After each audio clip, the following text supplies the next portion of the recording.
Bismillahirrahmanirrahim. Assalamualaikum warahmatullahi wabarakatuh. Innal hamdalillah nahmaduhu wa nasta'inuhu wa nastaghfiruh. Wa na'udzu billahi min shururi anfusina wa min sayyiati a'malina. May yahdihillahu fala mudilla lahu wa man yudlil fala hadiya lahu. Wa asyhadu an la ilaha illallah wahdahu la syarika lah. Wa asyhadu anna Muhammadan abduhu wa rasuluhu la nabiyya ba'dah. Wa ba'd. Ikhwani wa akhwati fillah azzallallahu wa iyyakum. Kita masih membahas tentang al-asmaul husna. Di antara nama-nama Allah Subhanahu wa taala adalah Asy-Syahid. Asy-Syahid artinya Allah yang Maha menyaksikan. Nama Allah Asy-Syahid menunjukkan keluasan ilmunya Allah, pengetahuannya Allah terhadap segala aktivitas hambanya. Allah Maha bersaksi, menyaksikan apa yang kita lakukan. Di antara dalil yang menyebutkan tentang nama ini, nama Asy-Syahid, adalah firman Allah Subhanahu wa taala di dalam surat Al-An'am ayat 19, A'udzu billahi minasyaitonir rajim. Qul ayyu syai'in akbaru syahadah. Qulillah syahidun baini wa bainakum. Katakanlah ya Muhammad sallallahu alaihi wasallam, siapakah yang lebih kuat persaksiannya? Katakanlah Allah. Dia yang menjadi saksi antara aku dan kamu. Dan nama ini pula disebutkan di dalam hadis, yang mana di dalam hadis tersebut bercerita tentang Bani Israel. Ada salah seorang dari kalangan Bani Israel yang begitu kuat imannya, begitu yakin kepada Allah Subhanahu wa taala. Dia yakin bahwa Allah Maha menyaksikan segala sesuatu. Diriwayatkan dari Abu Hurairah radhiyallahu anhu bahwasanya Nabi Muhammad sallallahu alaihi wasallam menyebutkan seseorang dari kalangan Bani Israel. Dia meminta kepada salah seorang dari mereka untuk meminjaminya uang sebesar 1.000 dinar. Orang itu mengatakan, datangkan kepadaku para saksi agar aku persaksikan kepada mereka. Dan ini sunnahnya. Ketika terjadi transaksi pinjam meminjam, hendaknya ada saksi. Apalagi di zaman sekarang. Zaman yang mana orang sulit bayar hutang, bukan sulit, enggan dan pura-pura ketika ditagih utangnya.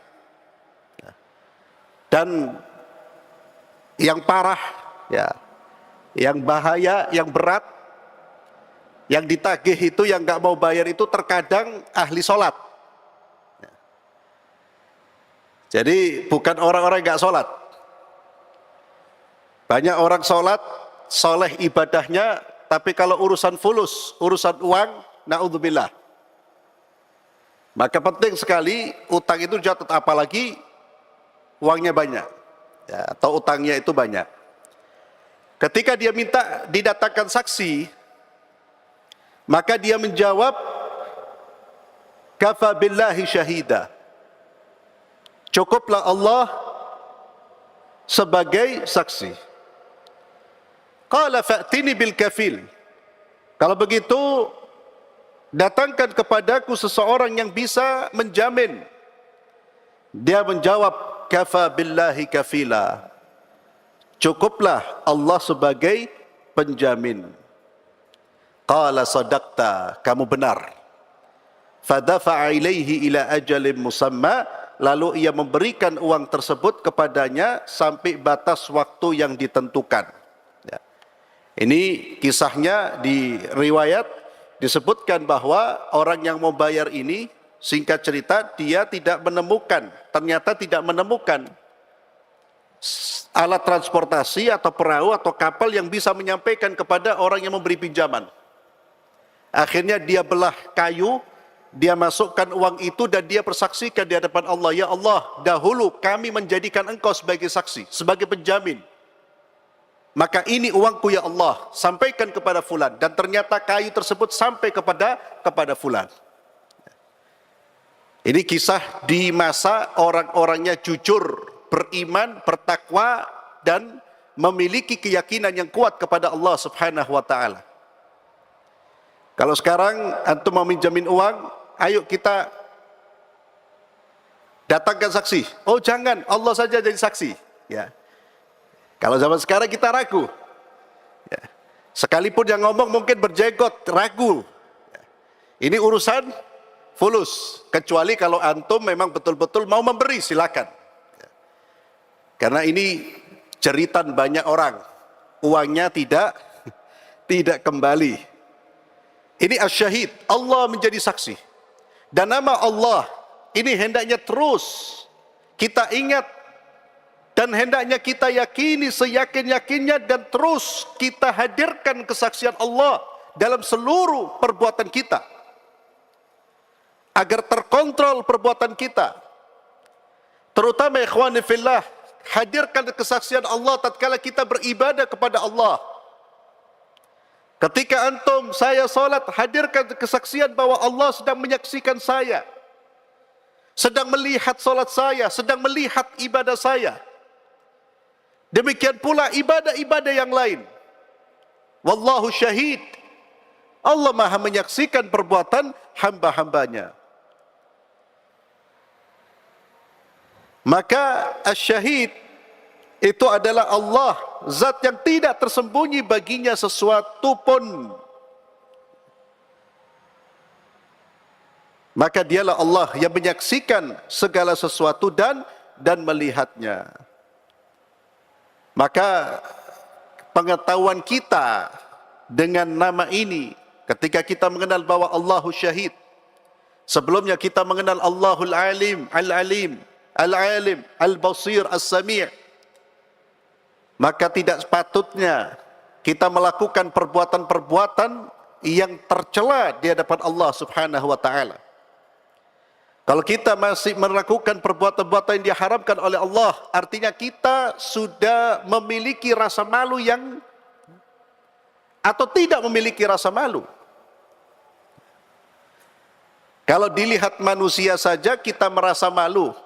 Kalau kita merasa ada orang yang melihat kita, kita merasa malu. Tapi seringkali kita tidak merasa malu dari Allah Subhanahu wa taala.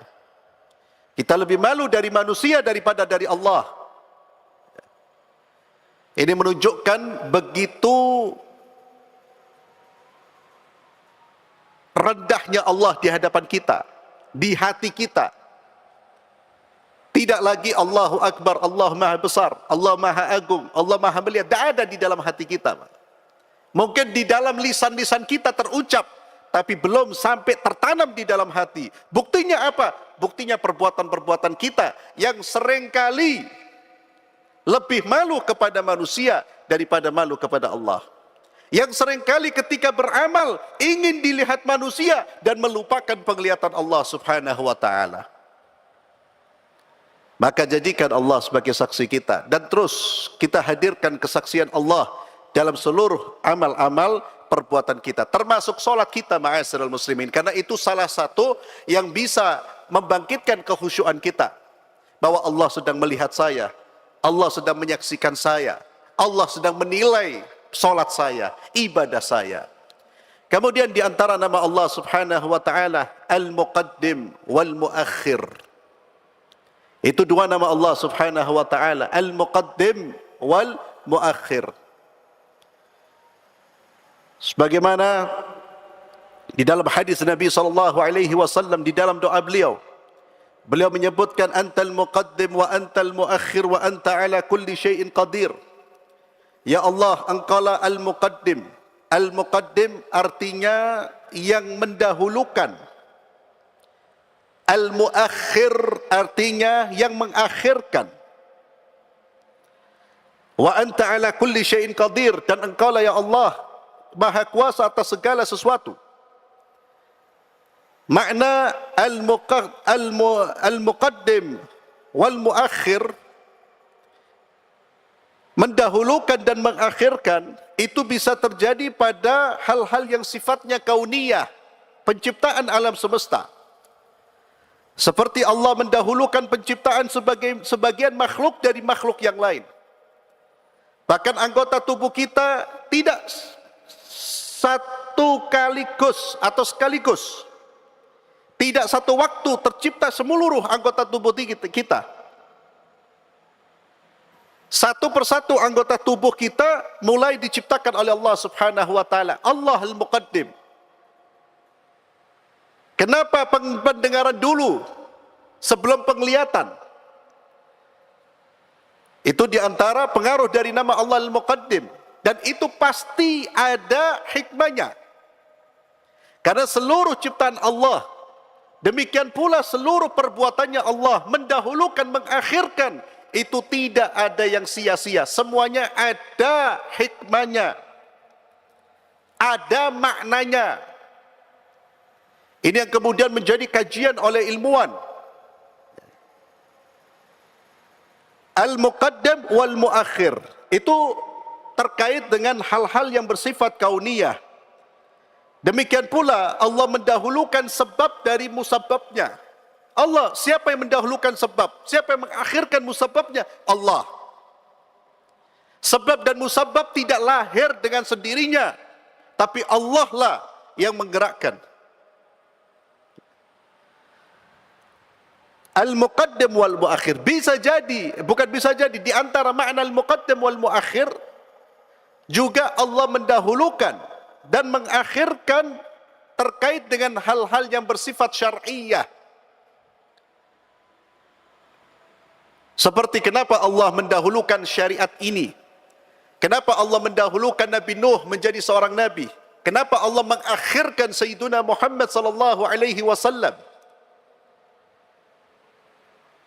Demikian pula Allah mendahulukan orang-orang yang bertakwa kepadanya.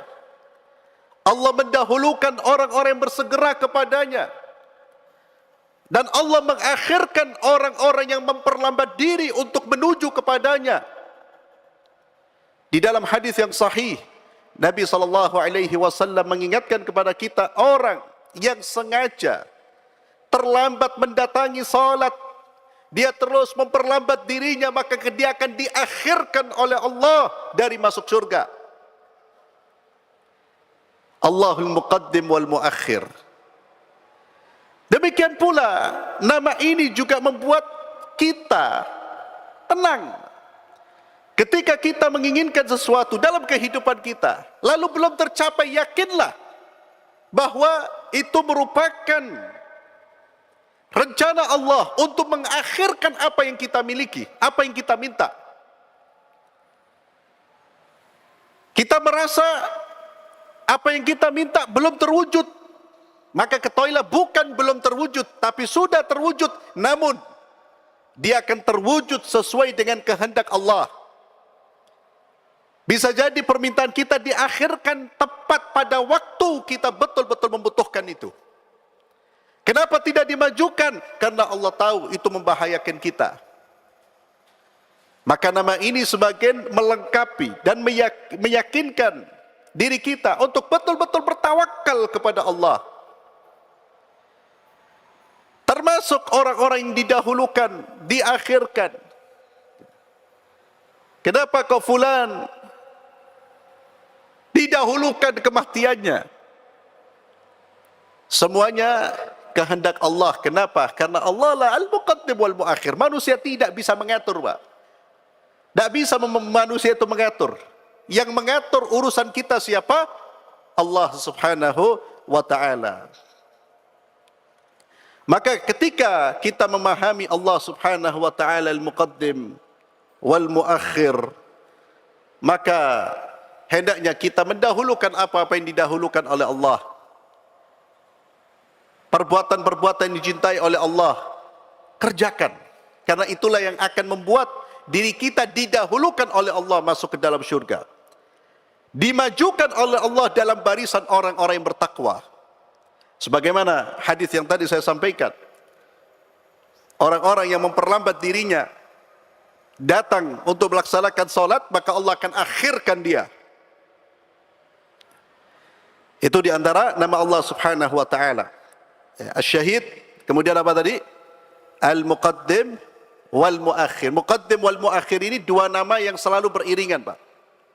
Maka ketika menyebut salah satunya, hendaknya disebut yang satunya. Al-muqaddim wal-muakhir.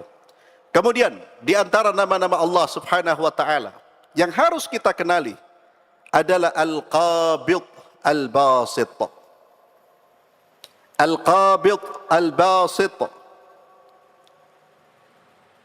Nama ini ma'asyiral muslimin termaktub di dalam hadis yang diriwayatkan oleh Abi Dawud, Tirmidzi dan Ibnu Majah, di mana Anas bin Malik meriwayatkan, qala si'ru ala ahdi Rasulillah sallallahu alaihi wasallam, harga barang-barang pernah menjadi mahal pada zaman Rasulullah sallallahu alaihi wasallam. Kenaikan harga-harga terjadi di zaman Rasulullah sallallahu alaihi wasallam. Faqalu ya Rasulullah sa'ir lana. Ya Rasulullah, tetapkanlah harga untuk kami. Mereka mengadu, ini harga-harga naik, harga kebutuhan naik. Ya, seperti zaman sekarang, seperti hari-hari ini, kita merasakan bahwa banyak harga-harga kebutuhan kita naik. Mereka datang kepada Rasulullah SAW, kemudian mengatakan, ya Rasulullah, sa'ir lana, tetapkanlah harga kepada kami. Tentukan harga Rasulullah, jangan biarkan mereka menaikkan harga. Maka kata Nabi SAW, Inna Allah huwal musa'ir. Sesungguhnya Allah lah yang membuat ketetapan harga. Al-Musa'ir, ini nama yang diperselisihkan oleh para ulama, apakah dia termasuk asma Allah atau bukan. Yang menyebutkan ini sebagai nama asma Allah diantaranya Al-Imam Al-Qurtubi, Al-Imam Asy-Syaukani menetapkan bahwa Al-Musa'ir nama-nama Allah. Namun ulama yang lain mengatakan Al-Musa'ir bukan nama Allah. Nabi hanya menjelaskan fi'il, perbuatan Allah subhanahu wa ta'ala. Yang ngatur, yang menentukan harga ini bi Allah azza wa jalla. Artinya Nabi tidak ingin masuk dalam penentuan harga sehingga beliau khawatir menzalimi hamba-hamba Allah. Al-Qabid Al-Basit. Baru Nabi menyebutkan nama-nama Allah. Dialah Allah Al-Qabid, Al-Basit, Ar-Raziq. Di dalam riwayat Tirmidzi Ar-Razzaq. Dialah Allah Al-Qabid. Al-Qabid artinya yang maha menahan atau menyempitkan rezeki. Al-Basit sebaliknya, yang maha membentangkan atau meluaskan rezeki. Ar-Raziq artinya yang memberikan rizki. Di dalam riwayat yang lain Ar-Razzaq, yang maha memberi rizki yang banyak. Nama-nama ini adalah nama-nama Allah. Wa inni la arju an alqallaha wa laysa ahadun minkum yutalibuni bimadlamatin fi damin wala mal. Dan sesungguhnya aku berharap menjumpai Allah dalam keadaan tiada seorang pun yang menuntut kepadaku di hadapan Allah karena suatu kezaliman yang aku lakukan, baik berkaitan dengan darah maupun dengan harta. Nabi takut menentukan harta milik orang-orang ini, Pak. Khawatir menzalimi mereka. Dan Nabi mengingatkan bahwa urusan rezeki, kesempitan rezeki, keluasan rezeki di tangan Allah. Intinya Nabi mendorong agar mereka betul-betul kembali kepada Allah subhanahu wa ta'ala. Ini pembahasan, tentu ada pembahasannya, Pak. Apakah boleh pemerintah menentukan harta? Ada pembahasan fikihnya, bukan di sini tempatnya. Itu ada pembahasan tersendiri. Namun pembahasan kita bahwa Allah azza wa jalla Al-Qabid, Al-Basit, Ar-Razzaq, Ar-Raziq. Maka tiga nama Allah subhanahu wa ta'ala ini memberikan makna Al-Qabid, Allah yang maha menyempitkan, dan Al-Basit, Allah maha meluaskan rezeki. Bagi siapa yang dikehendaki oleh Allah, menurut cara yang dikehendaki oleh Allah dan kapanpun dia kehendaki. Hal ini juga sebagaimana firman Allah dalam surat Ar-Ra'd ayat 26. Allahu yabsutur rizqa liman yasha'u wa yaqdir. Allah meluaskan rizki dan menyempitkannya bagi siapa yang dia kehendaki. Demikian pula dalam surah Al-Baqarah ayat 245, Al-Isra ayat 30. Dan apa pengaruhnya nama Allah Subhanahu wa taala ini kepada kita? Kalau kita meyakini bahwa Allah Al-Qabid, Al-Basit, Ar-Razzaq, maka tentu ma'asyiral muslimin, orang yang mengesahkan dua nama ini, dia tidak akan memuji dan mencela karena pemberian seseorang atau karena keengganan seseorang memberi. Karena ia yakin bahwa Allah lah yang memberi dan menahan pemberian. Kalau ada orang yang tidak memberi ke dia, dia yakin bahwa yang menghentikan pemberian itu ke dia siapa? Allah. Kalau Allah berkehendak pemberian itu sampai kepada dia, sehingga dia tidak akan marah kepada manusia. Ketika dia melihat orang mendapatkan rezeki, dia tidak akan hasad, dia tidak akan dengki, tidak akan marah. Kenapa? Dia yakin Allah. Kalau dia marah karena orang mendapatkan rezeki, berarti dia marah kepada Allah. Maka orang yang hasad, dengki itu Pak, sangat berat hukumannya. Kenapa? Karena hakikatnya dia protes, marah terhadap pemberian Allah. Hasad itu kan orang nggak senang melihat orang lain mendapatkan nikmat. Ngelihat saudaranya mendapatkan nikmat, hatinya bergemuruh, panas, pusing kepalanya, demam, menggigil. Na'udzubillah. Padahal siapa yang mengatur rezeki tersebut? Allah. Maka ketika kita protes terhadap apa yang Allah berikan kepada manusia, apa yang didapat oleh manusia, kita berarti protes terhadap pemberian Allah Subhanahu wa taala. Kalau ada manusia mendapatkan harta dengan cara yang haram, maka yang kita kritik adalah caranya. Kita wajib protes caranya. Anda telah mengambil harta dengan cara haram. Karena bukan berarti ketika kita tahu bahwa Allah yang memberi, Allah yang menahan, lalu kita memberikan pembenaran terhadap orang-orang yang mencuri, ya. Atau orang-orang yang mencuri membenarkan dirinya. Ini kan uang-uang, berarti saya diridhoi oleh Allah ini. Ya, saya korupsi ini diridhoi oleh Allah karena saya dapat uang dari Allah. Itu bukan diridhoi tapi diuji oleh Allah. Ada sedang diuji oleh Allah. Ketika Anda melakukan perbuatan haram dan perbuatan Anda sukses dalam pengertian Anda, itu merupakan istidraj. Istidraj itu Allah biarkan orang berbuat dosa, bahkan ditambah kenikmatannya, dan itu tanda dia akan menunggu waktu disiksa oleh Allah ketika dia bergelimang dengan dosa. Maka saudara-saudara kita yang mendapatkan harta, atau kita yang mendapatkan harta, pertama kali apa yang kita ucapkan? Alhamdulillah. Kenapa? Allahur Razzaq, yang memberi rezeki Allah Azza wa Jalla. Kita berterima kasih kepada manusia. Kenapa? Karena Allah menjadikan manusia sebagai wasilah, sarana, penghantar nikmat Allah kepada kita. Dia wasilahnya, kita berterima kasih karena jasanya. Karena Allah menggunakan dia. Dan berterima kasih kepada manusia, itu tanda di antara cara kita bersyukur kepada Allah. Jadi berterima kasih kepada manusia, jangan berpikir bahwa manusia ini pencipta nikmat itu atau yang menghadirkan nikmatlah. Manusia tidak punya daya apa-apa, Pak. Ada orang memberi sesuatu kepada kita. Orang yang mengenal Allah, maka pertama kali dia mengatakan Alhamdulillah, lakal hamdu ya Allah.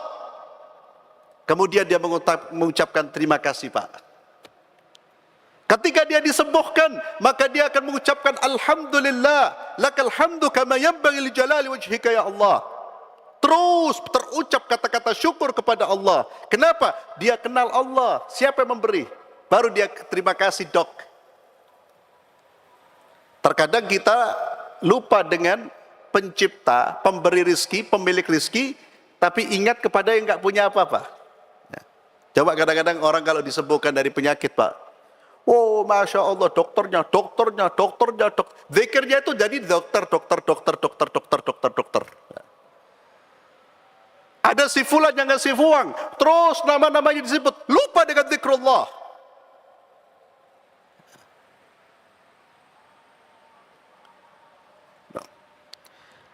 Dan dengan mengetahui ikhwani fillah bahwa Allah yang menyempitkan, meluaskan rezeki, maka ketika kita dipersempit rezeki kita oleh Allah, maka yakinlah bahwa itu adalah perbuatan Allah Azza wa Jalla untuk menguji kita, dan itu tanda Allah sayang kepada kita. Ada hikmah di balik itu.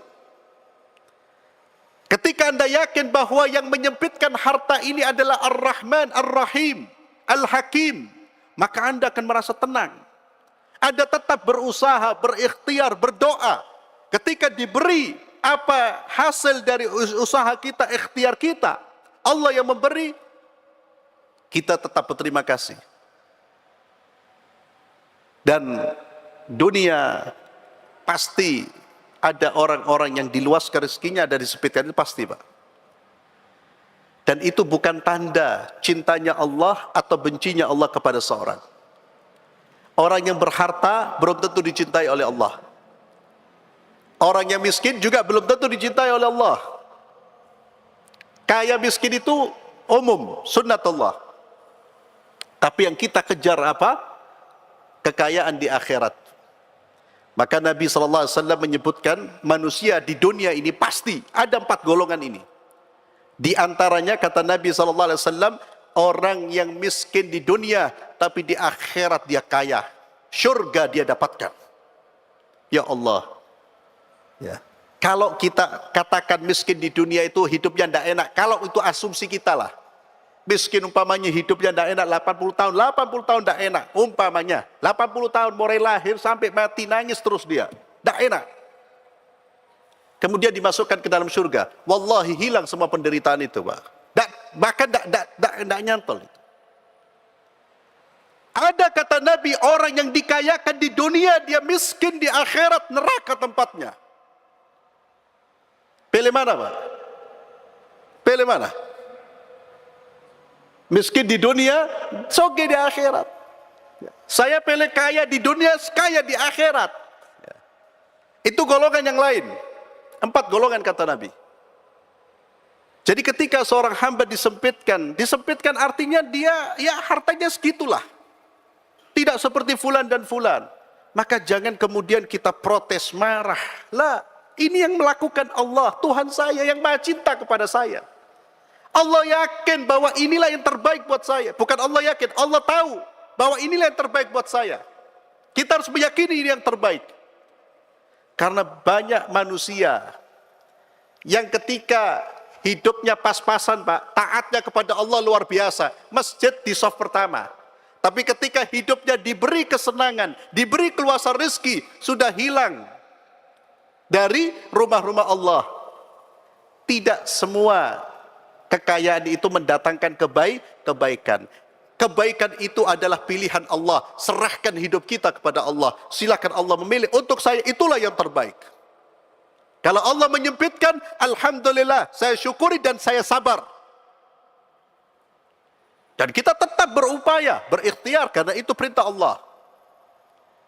Maka seorang ketika mengenal Allah Subhanahu wa taala, dia tidak akan terganggu dengan pemberian manusia atau manusia tidak memberi, Pak.